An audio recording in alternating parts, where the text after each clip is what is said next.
Welcome back to the Oxford Vapors YouTube channel.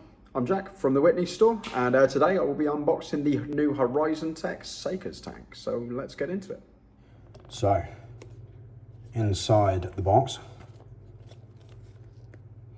you've got all the instructions. What are you? Okay, shows you all the range and your manufacturer's things, all the bits, use the manual, everything you normally get in there paperwork wise. You've got a screwdriver. I actually know what this is for, I'll explain in a minute. Then you've got a coil removal tool if you need it, and some extra O-rings.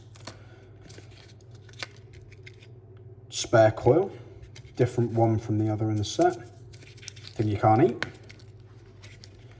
And then you got your tank. Now this is top airflow, which is quite a nice difference. We haven't seen one of them for a little while. Coil change through the bottom.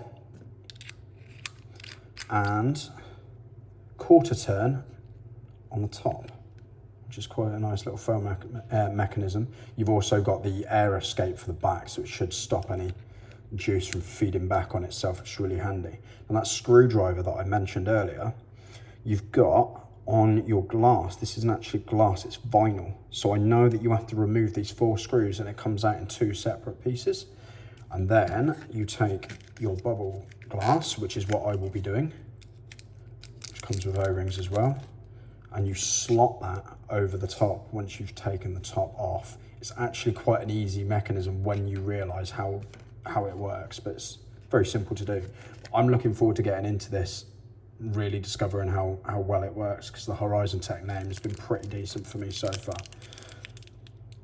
So if you found that video useful, please like, comment and subscribe, and keep an eye out for my review on this product, and we will catch you soon. Cheers for coming.